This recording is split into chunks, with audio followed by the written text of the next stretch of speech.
All right, if you're just waking up with us this morning, parts of our region under a tsunami advisory. Restless waters of the Pacific, somewhere far beyond the sight of fishing boats and rocky tide pools, danger gathers in silence. The sudden and unprecedented shutdown of the Washington coast by the United States government came as a seismic shock, both literally and figuratively. It was triggered by a new and alarming identification by the US Geological Survey, USGS, which recently updated its tsunami risk zones for the Pacific Northwest. The update revealed a far greater threat than previously understood, prompting an immediate and coordinated response to prevent catastrophe before it has a chance to occur.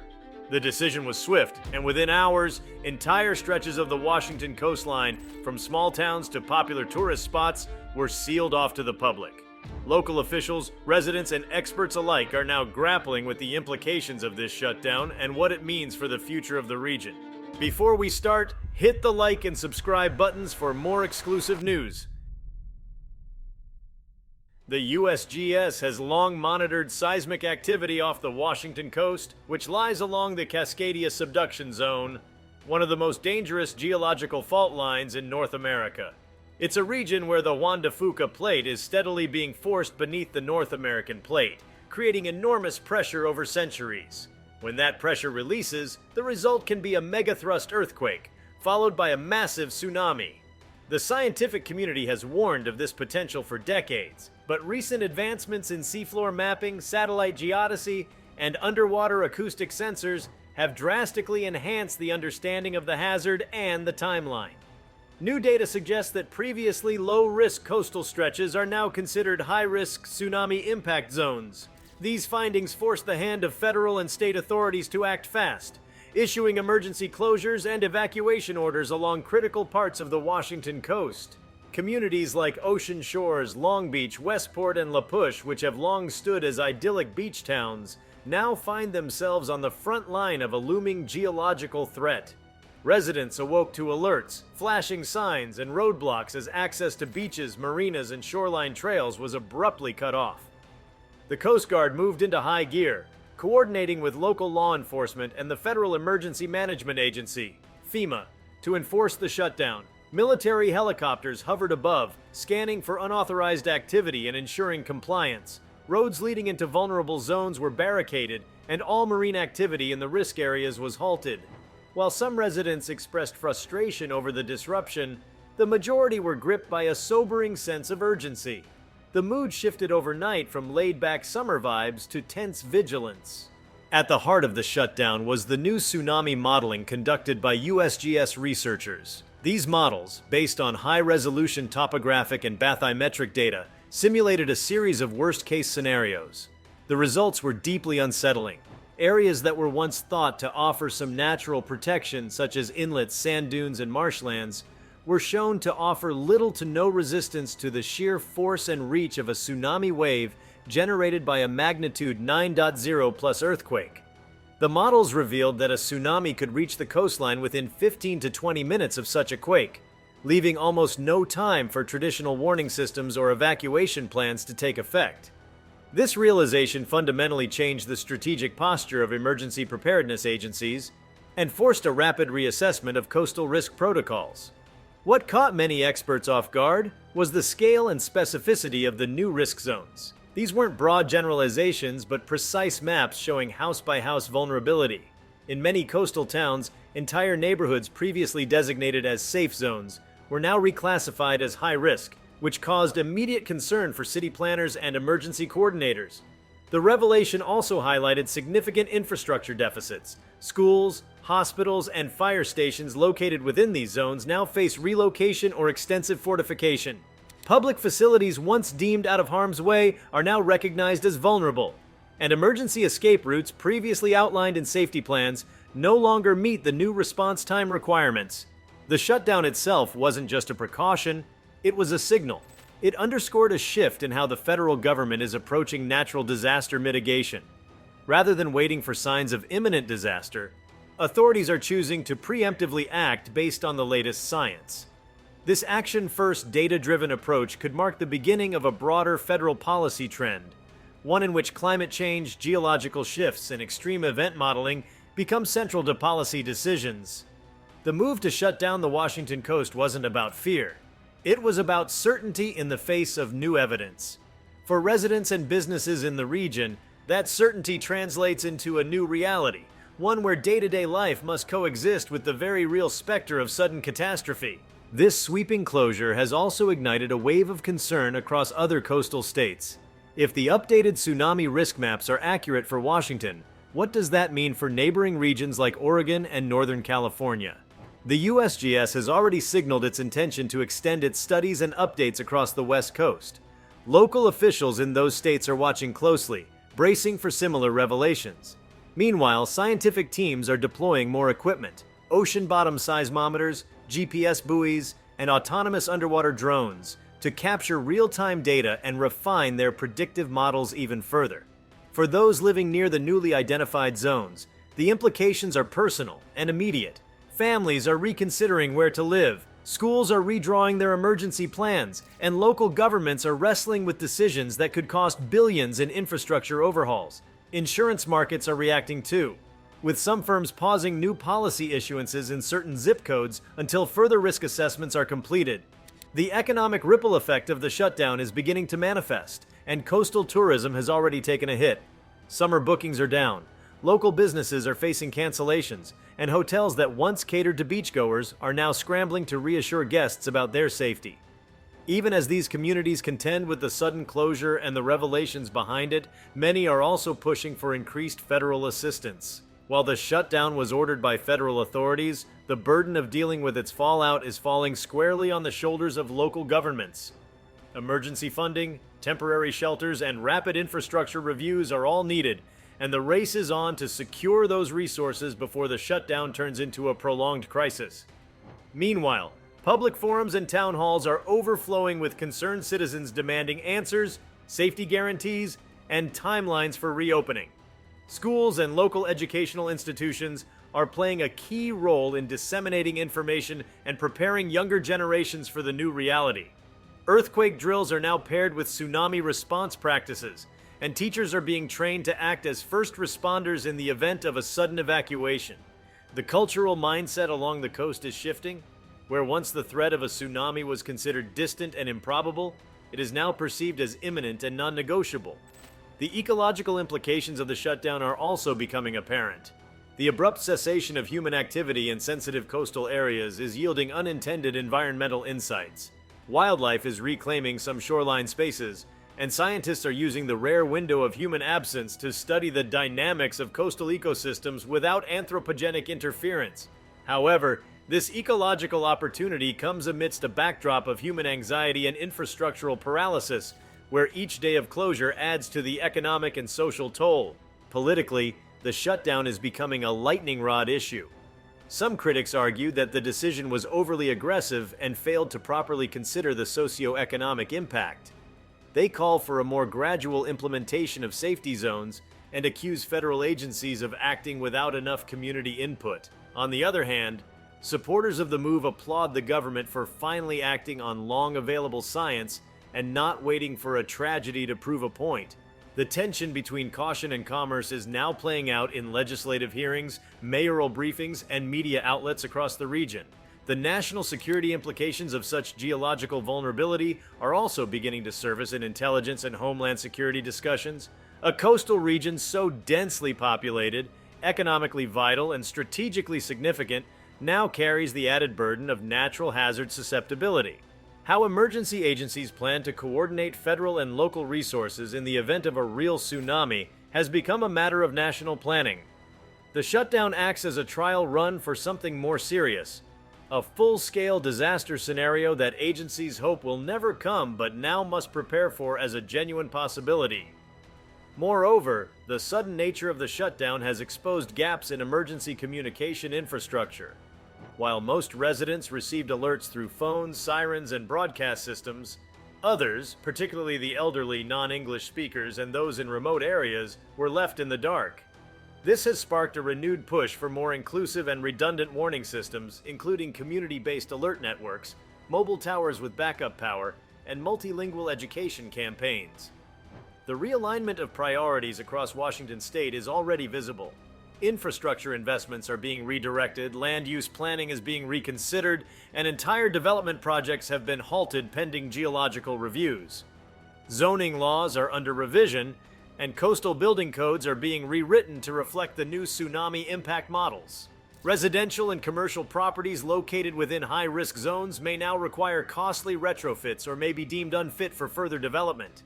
This sweeping reassessment of Washington's coastal stability is also sparking a public reevaluation of the long-term viability of living along the Pacific edge. For generations, people have built homes, businesses, and lives along these shores, drawn by their beauty and bounty. But now, the calculus is changing. A new conversation is taking root, one that weighs natural beauty against existential risk and idyllic vistas against a 15-minute warning window. The concept of managed retreat from the coast, once considered fringe or alarmist, is now part of serious policy discussions in city councils and planning boards. In the absence of an immediate reopening timeline, communities are left in a liminal state, suspended between what was and what could be. For many, this moment represents a fracture point, one where assumptions about safety, stability, and geography are being fundamentally rewritten. The USGS didn't just redraw risk zones, it redrew the mental map of life on the Washington coast. And with each new update from their models, the boundaries of that map are likely to shift again. While the physical shutdown is dramatic, the psychological impact is perhaps even more profound. Generations of residents who lived with the theoretical knowledge of the big one must now internalize it as a daily possibility. Children growing up in these towns are learning evacuation routes before they learn multiplication. Adults are revisiting emergency kits, reevaluating their homes, and in some cases, reconsidering whether they can continue living in such proximity to a suddenly active fault zone. The weight of scientific certainty is heavy. Once the USGS put their findings on the table, the decision to act was no longer optional. Ignoring the data would have been a gamble too great for any official to accept. The closures, while extreme, reflect an evolution in how modern governments address slow-burning crises. Unlike wildfires or hurricanes, the tsunami threat presents no smoke, no sirens, just a steadily ticking clock beneath the waves. By acting now, before disaster strikes, the United States is attempting to rewrite the traditional narrative of reactive governance. Whether this bold approach will become the new standard remains to be seen. As the closure of Washington's coastline enters a new phase, attention is turning to the technological systems and scientific tools driving this unprecedented government decision. The recalibration of tsunami risk zones wasn't merely based on theoretical models or past data, it stemmed from the integration of cutting-edge geospatial intelligence, deep ocean pressure sensors, and advanced machine learning algorithms that can now simulate thousands of earthquake tsunami sequences in minutes. These tools have allowed scientists to identify intricate fault dynamics and previously overlooked micro-subduction points that could trigger localized tsunamis independent of a full-scale Cascadia rupture. One of the most transformative tools in this evolving science has been LiDAR, light detection and ranging, which allows researchers to map coastal elevations and terrain distortions with centimeter-level accuracy. These detailed terrain models have revealed that much of Washington's low-lying coast has undergone subtle subsidence over the past decade, rendering it more vulnerable to rapid inundation. These shifts, undetectable to the naked eye, were factored into the new impact zones and further justified the emergency shutdown. Additionally, previously dormant seabed monitoring stations have come online after recent maintenance campaigns. These underwater nodes, tethered to transoceanic cables and supported by autonomous gliders, provide real-time seismic, temperature, and pressure readings.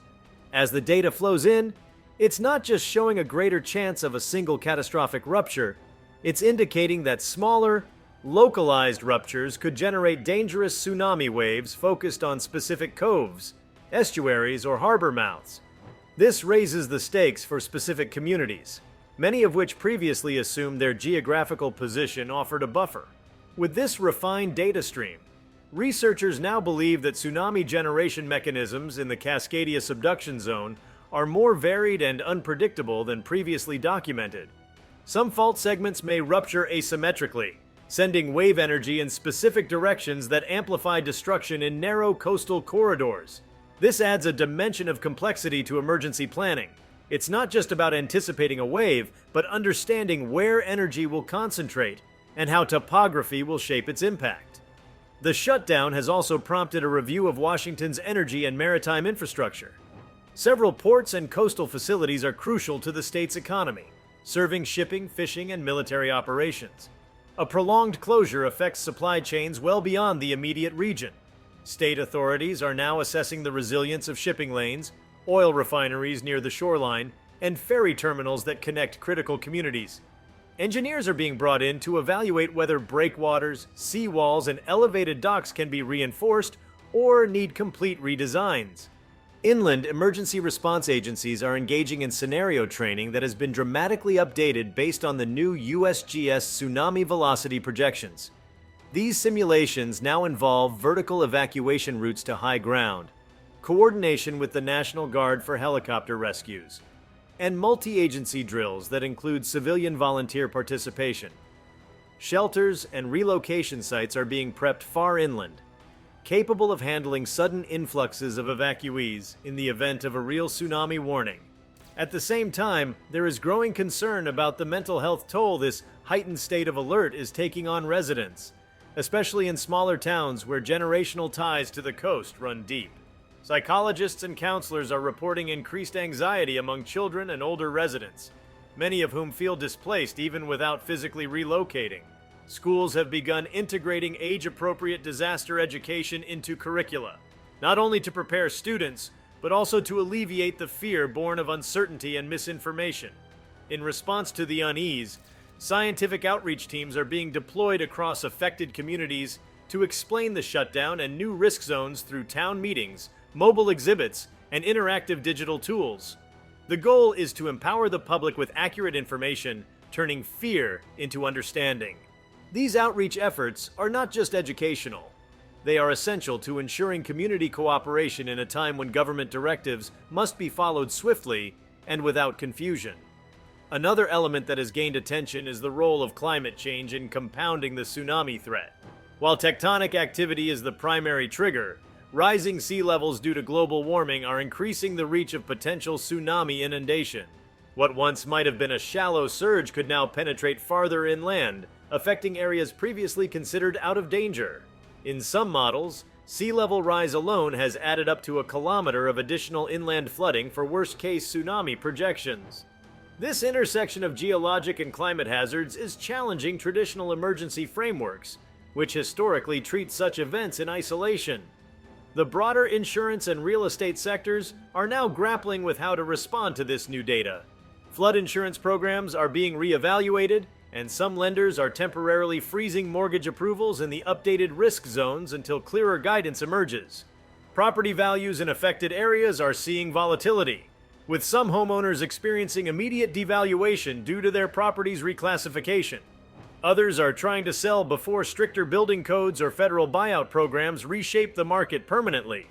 Legislators in Olympia are already debating emergency funding bills to help municipalities comply with the new tsunami readiness requirements. Proposals include funding for elevated evacuation towers, seismic retrofits for public buildings, and expanded early warning siren systems. These debates are intense, as lawmakers balance fiscal constraints with the undeniable urgency presented by the USGS findings. Meanwhile, businesses are forced to adapt in real time. Coastal tourism companies are restructuring operations, some moving tour packages to inland lakes and trails, while maintaining a presence near the coast for when restrictions ease. Fishermen are lobbying for offshore-only access, arguing that they can continue to operate if allowed to remain beyond certain nautical limits with proper monitoring. Hotels and restaurants already affected by seasonal slowdowns are calling for stimulus measures and tax relief to avoid closures that could become permanent. Despite the tension, innovation is flourishing. Startups and universities are collaborating on new technologies designed to mitigate tsunami impact. Some are testing modular, floatable shelters that can rise with floodwaters, while others are experimenting with artificial reefs designed to dissipate tsunami energy before it hits the shore. These projects are drawing interest from other tsunami-prone regions worldwide, and the Washington crisis may become a proving ground for next-generation disaster resilience. If you like this video, please give it a like and subscribe to our channel. Also, could you leave your comments below and tell us, what are your thoughts on the Washington coast shutdown? Do you expect a major tsunami? We want to hear from you. Thank you for watching and see you next time.